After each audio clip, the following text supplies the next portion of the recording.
All right, as promised, this is going to be a little bit of U of A, actually a lot of U of A, and a little bit of a media podcast because I believe one of the emerging stars of media in the state of Arizona is sitting across from me, and Justin Spears. I met Justin a couple of years ago. Jordan Ham had told me about Justin. I didn't hold that over Jordan's head or Justin either. The fact that those two knew one another wasn't like a big red flag, although I probably could have been. And as I saw Justin go about his business and just dive into the workload, it's like this dude has become must read. It's one of those deals. Like without Justin, I probably shouldn't say this, but I don't know. I guess with Hanson, I would still be a Daily Star daily reader. But Justin Spears, after the big, long, windy introduction, is with us for a couple of minutes. Where did the love of media come from for you? When I realized that I couldn't play college football as a 5'8" center, and that's a 5'8" on a good day. So when I realized football is not in my future, how can I be around it? How can I still have a role in the game? How can I tell incredible stories? Well, let me get into the media and cover football. So that's where the love for it started. You know, I'd always been a sports media consumer. I had read the Arizona Daily Star as a little kid.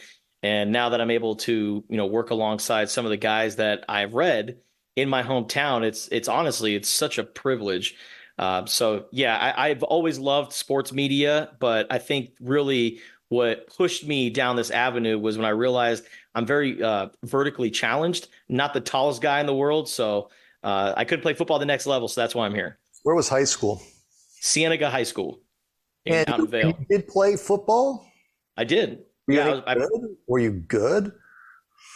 I wasn't terrible, Yeah. but I was the center. Yep, I was the center and long snapper for Cienega High School. I played 3 years on the varsity team. My junior year, we were able to go to the state championship. Still the only Cienega team to make it all the way to the state championship. Now, that being said, we got just absolutely killed by Scottsdale Chaparral, who had Charlie Regal as their head coach. ASU head coach right now, Kenny Dillingham, was like a graduate assistant, even if they even had those at the high school level. And that Chaparral team was just absolutely loaded. But my time at Cienega was great. I love playing for Coach Hassey, one of the greatest coaches in Southern Arizona history. And I wouldn't trade playing football for the world. That brotherhood, the memories created, it's something I'm going to carry for the rest of my life. I joke with Regal that, when you guys built apartments across the street from Chaparral, those were really dorm rooms. And he's like, oh, Brad. Oh, Brad. They were so loaded. They were. That was like Devontae and Connor Burke and that crew. Yeah. Yep. That was a squad. So you're in high school, you're at Cienega, you're the hometown kid, and you were already consuming media. You figured out, okay, I'm vertically challenged. The chances of me making it, I have to transition into something. So was it a teacher? Who was it that pushed the button inside of you? Is like, you should go pursue this. My brother, actually. There was one day he was going to take me to school. It was early high school or late middle school. I forget what it was, but he pointed out Scott Van Pelt and pointed out some other pundits on ESPN and said, wouldn't it be so cool to be like those guys and talk about sports, write about sports, and get paid to do it? And I said, damn, you're on the money there. I need to, start looking into this avenue if football doesn't work out. And then, once I got to about 15 years old, and I'm like, okay, all the guys that I've grown up with are all significantly taller than me. I need to figure out what I want to do with my life post high school, because I'm not going to be playing at the collegiate level. And when we weren't playing football, I became a play-by-play broadcaster for the Cienega basketball team and started getting my reps in there. But I, realized at the end of my high school career that I didn't want to be a play-by-play broadcaster. That takes a special skill to be one of those guys. I don't have that skill. So I wanted to get more into the radio podcasting realm. And then, I got some piece of advice from Damian Alameda, actually, down here in Tucson. He works for 13 News. And one of the, things that he told me was, one, love what you do. If you love what you do, you don't have to work a single day in your life. And one thing that's going to take you far in this industry is if you know how to write. If you learn how to write, that is the ultimate cheat code for the rest of your career. And so I really dedicated the early years of my time at the University of Arizona when I went to the journalism school. And I just wanted to learn how to write. And then the more I wrote, the more I just fell in love with it and started writing for the Daily Wildcat, covering the University of Arizona football and basketball programs. And then my love for writing just kept growing, and I was able to put together some really nice stories. And I love feature writing, and it became a passion of mine. And then on top of that, I got to do radio and podcasting, get those reps up. The one avenue that I really wanted to pursue when I became a journalist. And so I married those two together. And fortunately for me, it was able to get me some gigs down in my hometown, writing for the Arizona Daily Star and hosting a radio show on ESPN Tucson. Yeah. But if you have the play-by-play tapes from Cienega, pull them out sometime for your kids. Okay. It's like the first radio show I ever did was on Christmas Day. The only person who called me was my best friend, and it was like 19. And they said, yeah, sure, you can have an hour on Christmas Day. And I was dreadful. And I'm just flailing and drowning. And he called in, and we talked about dumb stuff for like 15 minutes. So, yeah, it's one of those fun things. So you did the play-by-play, you figured it out. In high school, were you a good writer already then? Or did you have some teachers that are like, you better pick up the pace? Yeah, I was a decent writer. I had, some teachers that came up to me and they said, you're a very colorful writer. You're really good at providing detail, providing just in-depth stuff. We just need to figure it out. We need to clean it up and make it so it's very professional. So in high school, I had some great English teachers that helped me write. And as part of my senior capstone project, we had this thing, it was called SEP, Senior Exit Project. And we had to shadow someone that, we wanted to be when we, got older and got into the career force. And that's where I shadowed Damien. Okay. That's cool. That's cool. And as part of the Senior Exit Project, we had to write a 10-page paper about, a critical issue. And sure enough, I argued why student athletes should get paid. So we talk about NIL and all that. I was arguing for it back in 2012. And as part of the project, we had to write the 10-page paper without using the words BE, and ARE. Writing 10 pages without using those two words, it is so challenging, but it made you think. It got really creative. And that teacher, Mr. Alexander, from my Senior Exit Project, the way he challenged me, it was one of the hardest writing projects I've ever done. And I'm very thankful for it because he really had an influence on me becoming a better writer. I had a speech teacher in high school who said, you cannot use or you know. Or you know. Actually, can't do it. Yeah, right. And I actually used that later. Marshall Falk was an intern of mine in San Diego. And I gave him the newspaper, the sports page, Union Tribune, and said, go to the bathroom and just look in the mirror and read it. He's like, why? Because there's no uhs and you knows in it. Let's get those out, right? So that's cool. That's cool. So radio and podcasting, you've given the backstory on the writing part, but the radio podcasting side, who poured into you on that? Growing up, my late father, Gerald Spears, who passed away 5 years ago, him and I, whenever we would drive around Tucson, we would listen to sports talk radio. He never really listened to music. We listened to music as a family together, right? And that was at a time where, you were forced to listen to the music that your parents played in the car.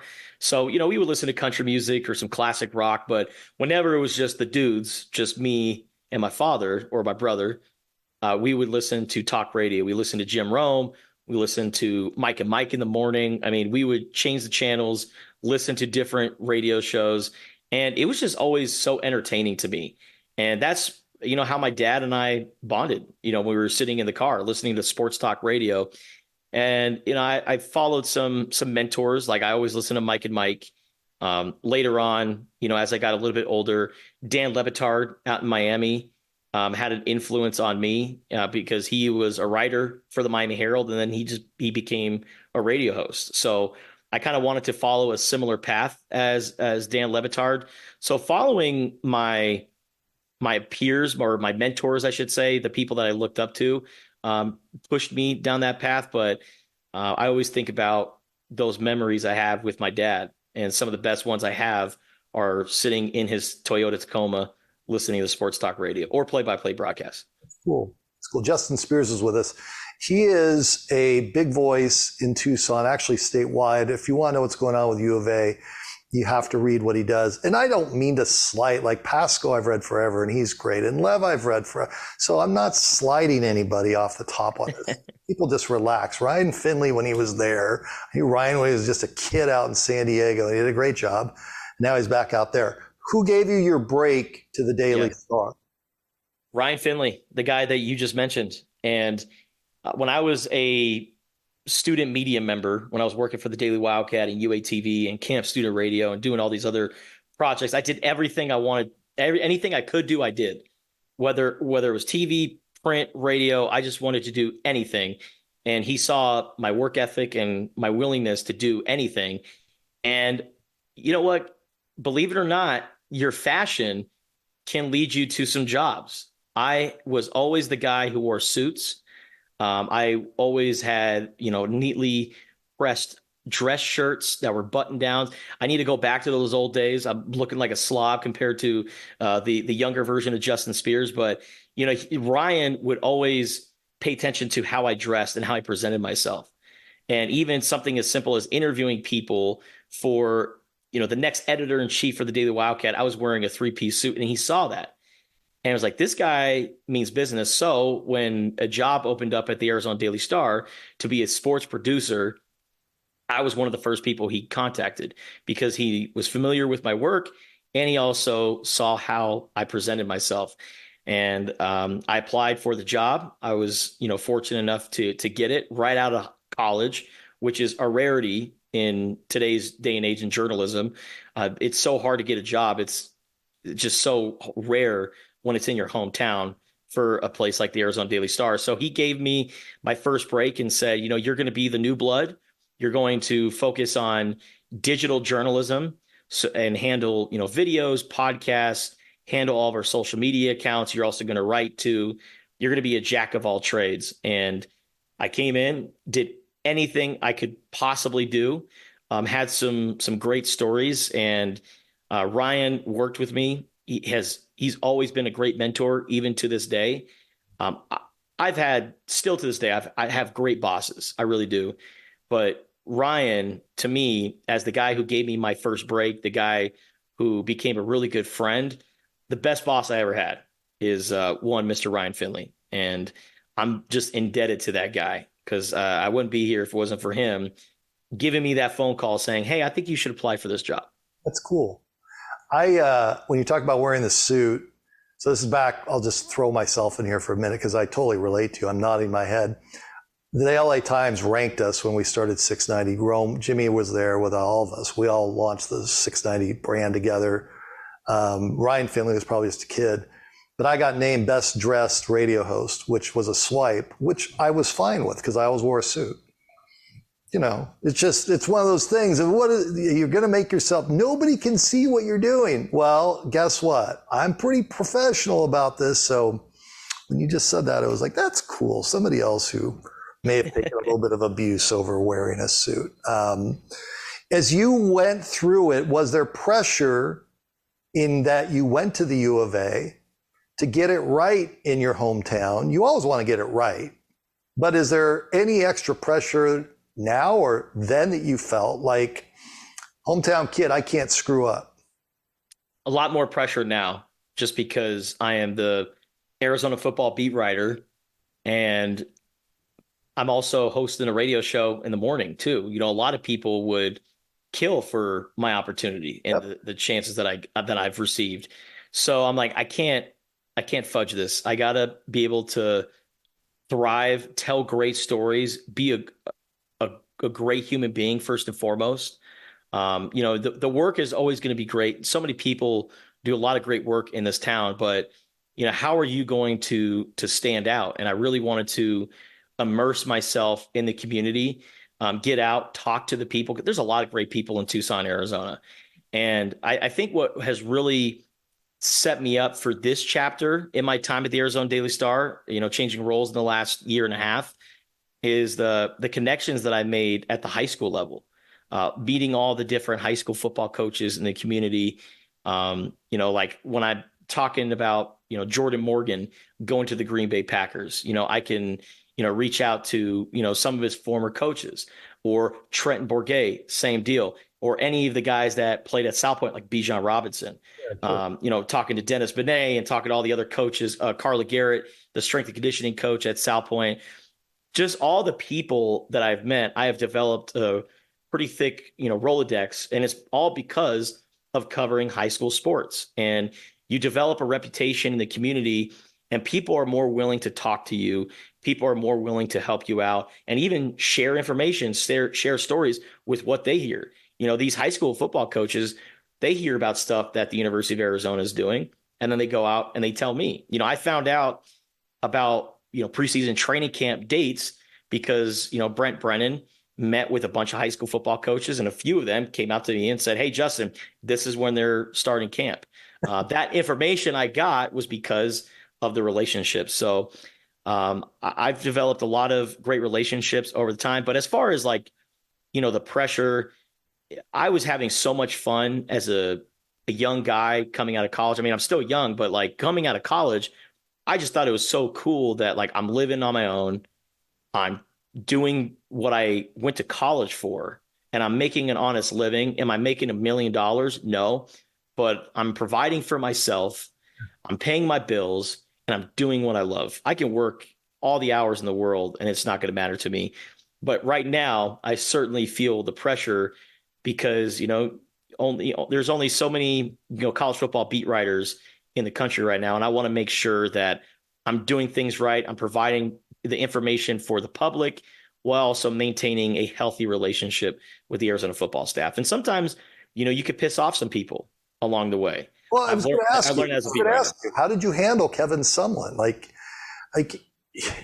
how can you go in and sit on the radio and look into talking to a microphone and talk about the Kevin Sumlin era without being critical?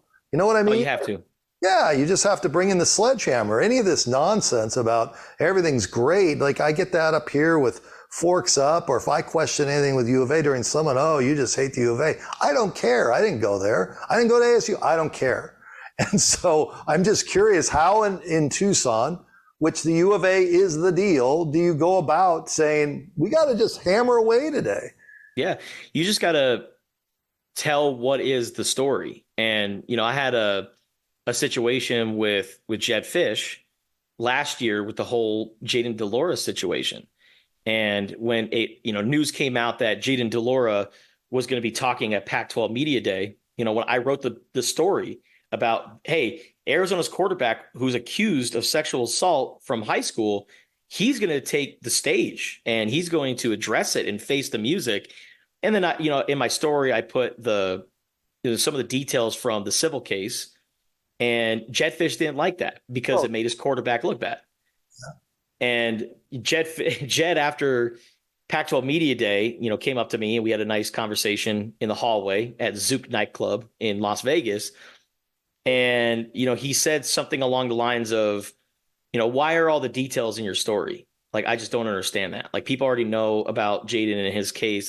Why are you giving the play-by-play? And I had to explain to him, well, this is the first time that we've written about it in about 3 months. And Jayden is talking right now. And so I had to explain to Jedd, I'm sorry, I don't want to do this, but I kind of have to. This is a big deal. And this is why I'm explaining it this way. And Jedd understood from that point forward. And, we never had any problems after that. But again, in my job as the beat writer, you every now and again, you're going to have to write about something like that and something that you don't want to write about. I grew up going to Arizona football games. I grew up going to Arizona Stadium.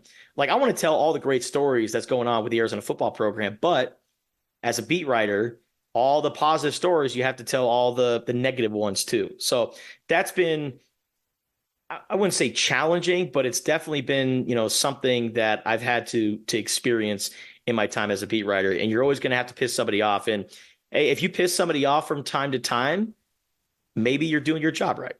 No, if you don't sit there and have opinions, because everything's not going to be great, it doesn't mean that you're out there headhunting, saying, hey, today I got to go rip somebody. But yeah, I just don't buy into that. It's kind of like from a distance, how, and I was there at Media Day. I think I saw you there at Media Day. Jordy probably put you on when Delora talked. And I don't know, did Jedd Fisch completely miss on who the best quarterback was? Probably did in hindsight, and then had to make a reversal on it. And it led to a stud quarterback up here saying, I think I'm going to go to Washington. So there's this whole trickle down effect that if you don't put that story out there, people assume, coaches assume that everybody knows, or they just don't want anything put out that could be viewed as controversial. And it's, you're just doing your job. So yeah, just curious about that. If you do something on U of A football versus U of A basketball, are the metrics different, or do you not care? Metrics are a little bit different. U of A basketball is king down here in Tucson. And football's okay with that? And I think so. But hearing that. But with the year that they had last year, with going 10-3, winning the Alamo Bowl, right, people started to really care about Arizona football. So the metrics improved, but man, I could put out a breaking story about Jacob Manu or Tetairoa McMillan, and the story about Arizona renewing its rivalry with UCLA is going to be the top story on our website. That's just the way it is. People in Tucson, people who follow Tucson sports, the University of Arizona, they're cuckoo for basketball, as you know. Yeah. No, and they already had tickets on sale today, which I thought was funny. And it's great. I'm glad that they are playing. So have you ever thought about bailing out on the job? Did you ever have the dark day where you're like, I can't do this? Because everybody that's been in this business has had a dark day. Curious if you have, if you're the one that hasn't.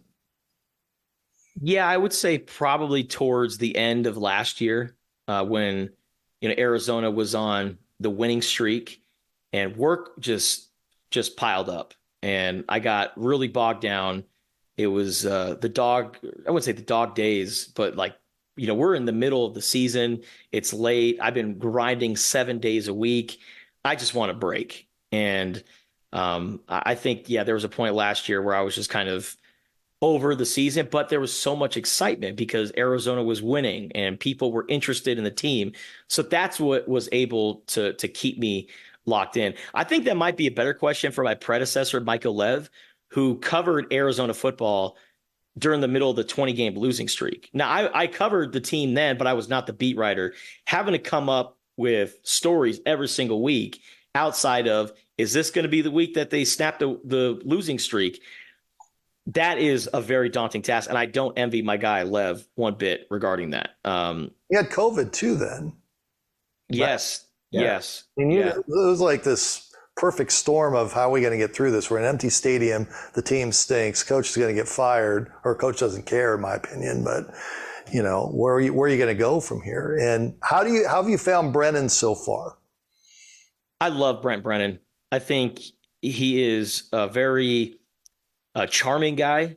I think that he is just a relatable person, a guy who appreciates his players and allows his guys to, have the spotlight. And he understands that this is Noah Fifita, Tetairoa McMillan's team, Jacob Manu, Jonah Savianea.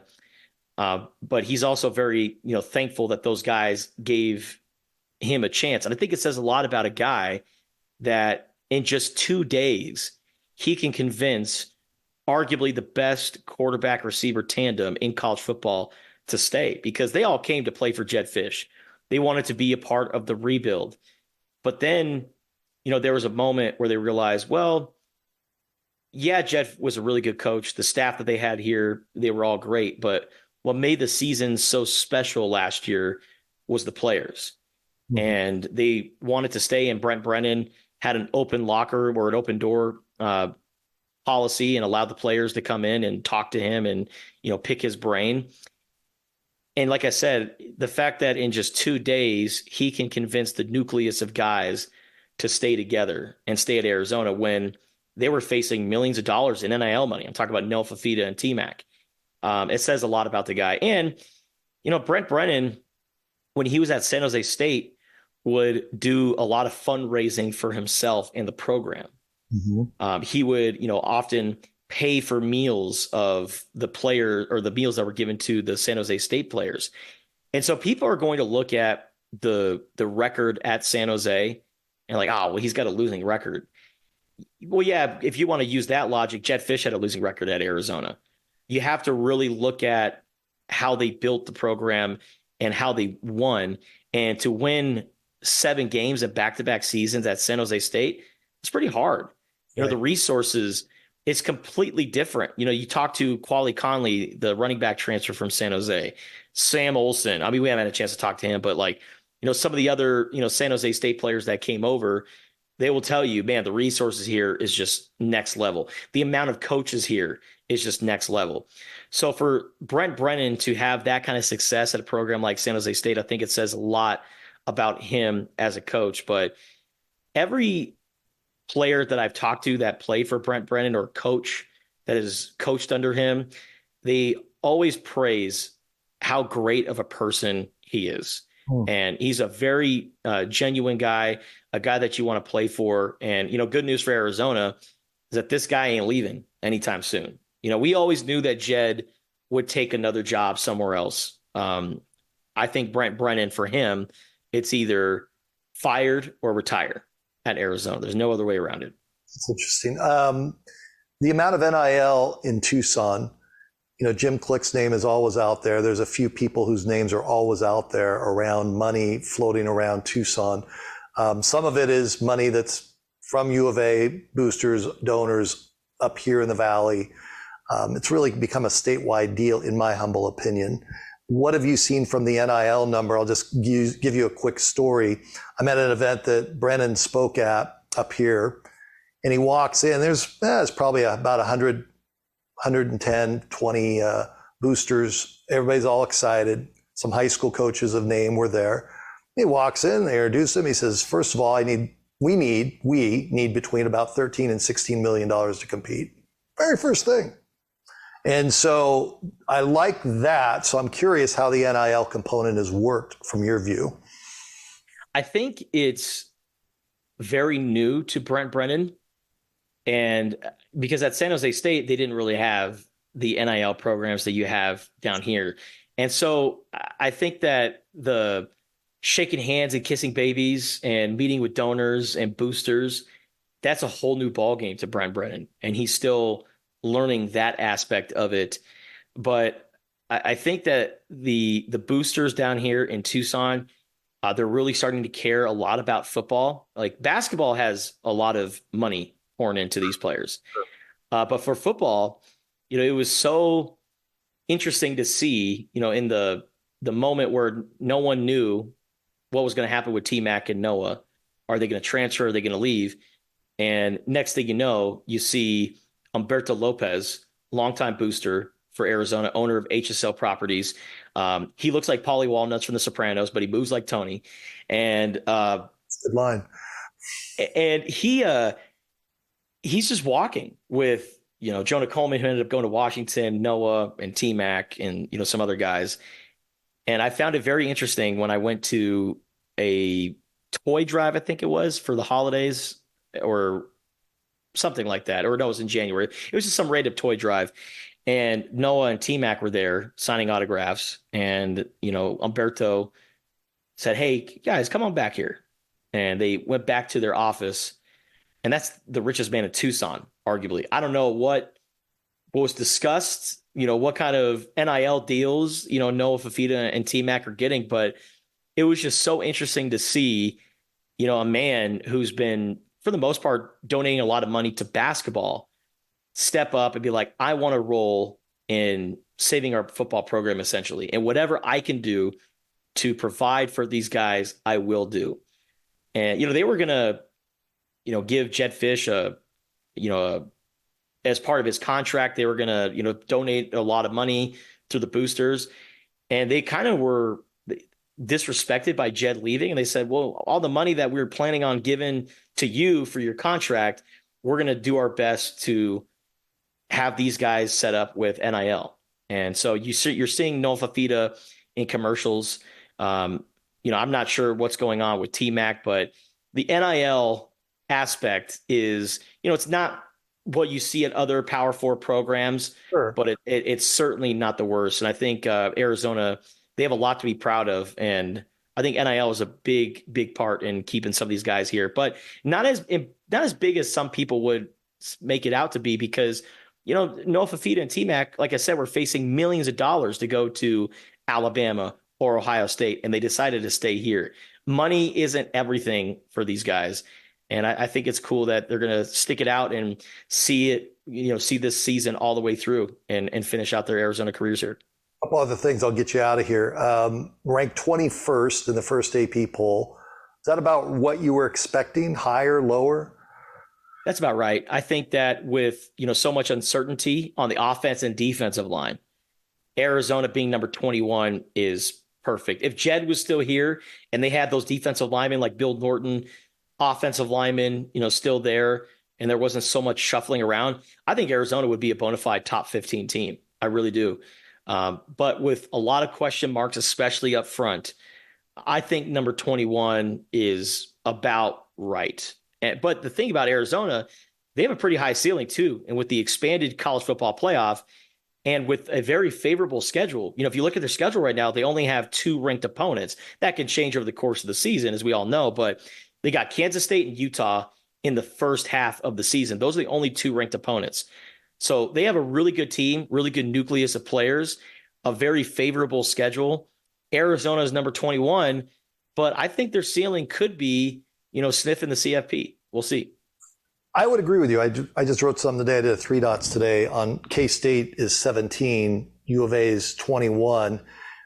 Yeah, K-State's got to go to Tulane in week 2, but both teams should be 2-0 meeting in that game in Manhattan. And it's going to be, the winner of that one will be in the top 12, 13, somewhere in that range, I would think. Absolutely. So, that is a big one. What are you going to be doing 10 years from now? Oh, man. You sound like my therapist, Brad. Sometimes. So, what I want to be doing 10 years from now is... What will you be doing? Not what you want. What will you be doing? I'll have... Definitive. I'll have a beautiful wife, some kids running around here. I want to be a family man. My career is very important to me, but family is also very important to me too. So somewhere down the road in the next 10 years, would love to have, wife and some kids. And I just want to be doing this exact job, maybe at a different place or maybe still here, because journalism is always changing, and the job industry in journalism, it's just so hard to find jobs. So I love what I'm doing. I think it's, I have a really good community of people here. So I wouldn't mind sticking around in Tucson, Arizona, but I also wouldn't mind being the beat writer for my Chargers. I would love to go in the NFL and cover the Chargers at some point. Jeez. Well, that's a good one. It's a good one. You can do it. You don't want to replace Hansen when he's done. If Greg's ever done. I don't know. There's only one Greg Hansen. Those are big shoes to fill. That's true. No, that's true. One other thing about Justin, and I saw him in action with his personal side a couple of weeks ago. He had his golf tournament. His mom was there checking us in. His brother was there. Justin was there. It was all for a great cause. And so he's already giving back. Where did that come from? Parents instill it in you? Dude, you're doing things that I usually see people in their 40s and 50s scratching their head thinking about it. You're already doing it. So unfortunately, I'm a COVID golfer. Sorry, guys. I know I'm kind of late to the game, but golf became a very big part of my life. It was really instrumental in my mental health. And, getting through the pandemic, that was a struggle, as you know. And golf had a big part in that. And my brother has always been a golfer. And so he came up to me with the idea. He's like, we should organize a golf tournament, do something cool and raise money, whether it's for an animal hospital or children's hospital or something. And so we came up with the idea of the Spears Summer Classic. We had it last year for the first time, had it back for year 2, had more people, yourself included. Thank you again for coming down and being a part of our event. And it was such a great time. We had a lot of great people. I'm glad that you and Lucas Haversick were able to chop it up after his workout with the Detroit Lions. That was fun. And so, we just wanted to do something cool, make an impact in this world, and use the game of golf to do it, because golf is pretty cool. That is awesome. He's done it for 2 years. He's got a 3rd year in him, 10th year in him. That is great that you're doing that. It's really good to chop it up with you because I think you do great work. And when you see somebody who's out there banging away on it every day with a sledgehammer, it's nice to find out their story and the people that are around them. Thanks for the time and best of luck this year. Brad, you're the man. Thank you as always. Justin Spears, and we're back with more after this time out.